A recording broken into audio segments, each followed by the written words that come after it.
Oi, gente. Uma vitória histórica do Botafogo e nesse vídeo eu vou analisar como o Botafogo fez isso do ponto de vista tático, brilhantemente, com muita inteligência, e o que isso tem a ensinar ao Brasil, para o Brasil de Carlo Ancelotti poder enfrentar uma seleção como a Espanha, porque o Paris Saint-Germain utiliza a escola espanhola. O técnico do Paris Saint-Germain é o Luis Henrique e a escola de futebol é espanhola, com 4-3-3, com jogadores dribladores. No caso do Paris Saint-Germain, Doué.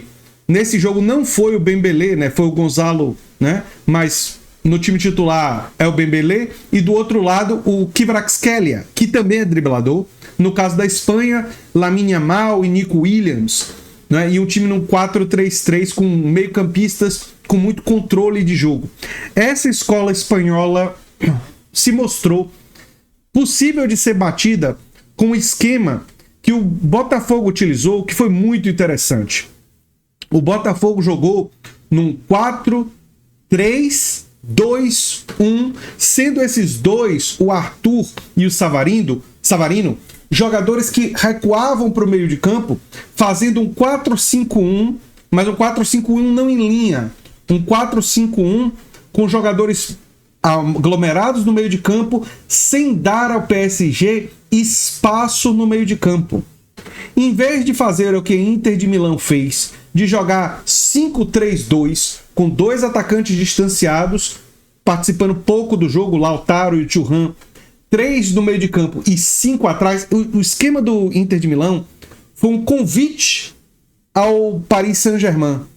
O esquema favoreceu o estilo de jogo do Paris Saint-Germain. O Paris Saint-Germain jogou uma partida praticamente perfeita e conseguiu a maior vitória em uma final de Champions.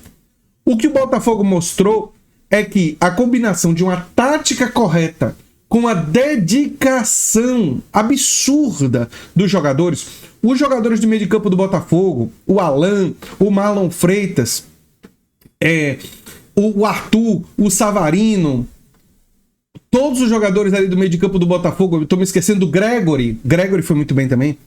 Eles, o meio campo, o Savarino é atacante, mas ele recua. O Arthur é atacante pelo lado, mas ele recua para ajudar na marcação. E esses jogadores, eles terminaram o jogo cansadíssimos, extenuados. Por quê? Porque eles se desdobraram para não dar espaço. Mas a defesa, o Vitinho, o Barbosa, o Jair e o Alex Telles foram muito bem. E o John, que é bom goleiro do Botafogo, foi pouco exigido. O Paris Saint-Germain não conseguiu amassar o Botafogo. Teve a posse de bola, mas uma posse de bola que não gerou grandes chances a maior parte do jogo. E o Botafogo teve contra-ataques. E se tivesse mais qualidade nos jogadores ponteiros, se o Arthur tivesse num dia melhor, se o Savarino fosse um pouco mais refinado tecnicamente, poderia ter feito o 2-0.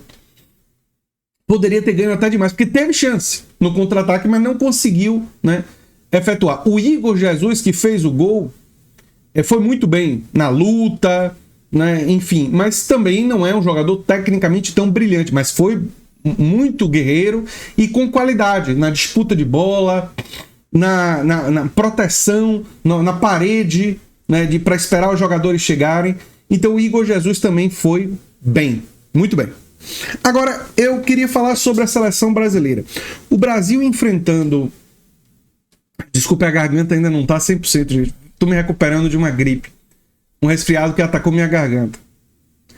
A seleção brasileira pode se aproveitar disso para enfrentar a Espanha do seguinte sentido. Se o Brasil jogar com um esquema parecido com o que jogou recentemente, com meio de campo de Casemiro, Bruno Guimarães, Rafinha, Gabriel Martinelli, pode recuar o Matheus Cunha para fazer um 4-5-1, deixar só o Vinícius Júnior no ataque, que é um atacante de mais velocidade, de muito mais habilidade do que o Igor Jesus, mas menos capacidade de disputar a bola no alto, né? De disputar a bola na proteção, mas muito mais velocidade. E o Vinícius é forte também. Ele é capaz de sustentar sem receber a bola de costas. né? Então, ou recebendo a bola no pé, ou recebendo a bola na frente para correr. Essas são as duas circunstâncias que o Vinícius poderia ser bem aproveitado. O Brasil jogando contra a Espanha pode jogar num esquema semelhante, com a linha de 4, 5 no meio, impor muita dificuldade e vai ter mais qualidade do que o Botafogo para matar o jogo nos contra-ataques. Então, esse jogo do Botafogo mostra não só um dia histórico para o Botafogo glorioso, não de hoje, mas da época de Garrincha, de Didi, de tantos outros grandes jogadores que no passado rivalizou com o Santos como grande time brasileiro. Na era Pelé, o grande adversário do Botafogo era justamente o Botafogo de Garrincha e de tantos outros grandes jogadores, Zagallo, muitos outros. O que é que esse Botafogo mostra? Ele mostra que a melhor forma de enfrentar a escola espanhola é num 4-5-1, mas com 5 no meio de campo, sendo 2 deles jogadores de aproximação, que no Brasil podem ser Rafinha, Gabriel Martinelli, né?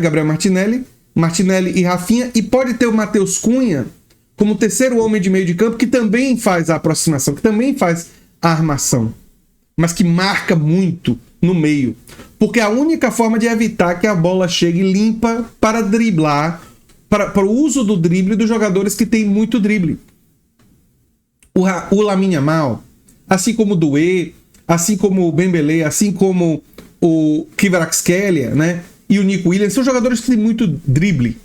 Se eles ficarem recebendo a bola na última linha toda hora o jogo todo, e puderem efetuar dribles, o drible vai gerar falta, o drible vai gerar espaço para finalização, o drible vai gerar espaço para um passe, para um jogador dentro da área fazer o gol. Agora, por que nada disso aconteceu com o PSG? Porque os jogadores de drible, quando o Kvaratskhelia recebia a bola, né, ele recebia longe do gol. Ele não recebia a bola perto do gol. Porque ele tinha que voltar para receber, porque o meio de campo estava encaixotado.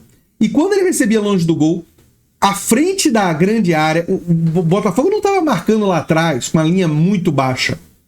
Ele estava marcando na frente da grande área, com todos os seus jogadores quase ali, menos o Igor Jesus. Ele tinha pouquíssimas opções. E se ele driblasse um jogador, ele tinha, às vezes, 2 outros ainda bem posicionados para bloquear. Isso protegeu o Vitinha, protegeu o Alex Telles, protegeu a zaga do Botafogo, que jogou bem, mas que esteve protegida. Que não foi uma zaga exposta.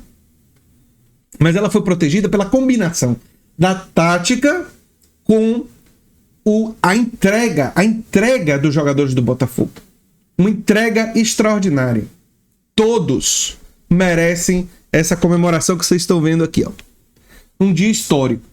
Essa vitória não traz título, né? É uma vitória ainda na fase de grupos da Copa do Mundo dos clubes. Mas mostra que os gigantes europeus, seja clubes, sejam seleções, podem ser derrotados. Mas para serem derrotados, você precisa de qualidade, você precisa de dedicação, você precisa da estratégia correta para enfrentar o adversário.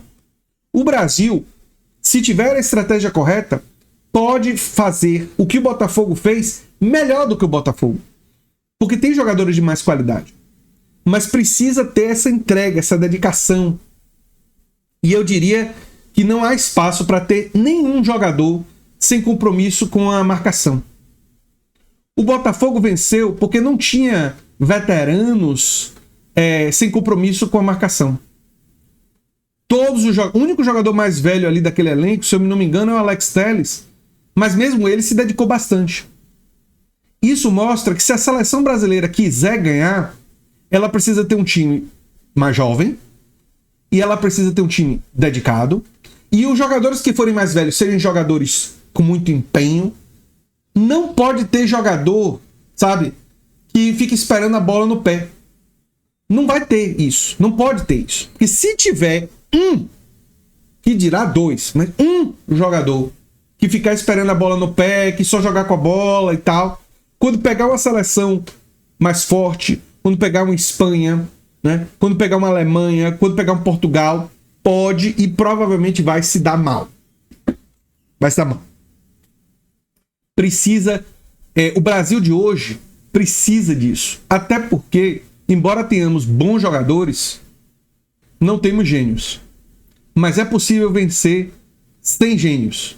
Só com bons jogadores dedicados, que têm qualidade, porque o Savarino teve a qualidade do passe para o Igor Jesus, né? E muita gente vai tentar diminuir essa vitória do Botafogo. Vai dizer, o PSG não entrou com tudo, estava com algumas reservas. O PSG colocou os titulares no segundo tempo. Queria, lutou e não conseguiu. E isso é futebol. Futebol é isso aí. Eu sou André Teixeira Jacobina, o canal é o Futebol Arte, Real e Virtual. E se você gosta do que a gente faz, se inscreve, divulga, que a gente vai ter mais vídeos analisando. E em breve minha voz vai estar totalmente recuperada. Já tô bem, tô me cuidando, não se preocupe, mas queria fazer esse vídeo para vocês. Um abração, gente. Tchau.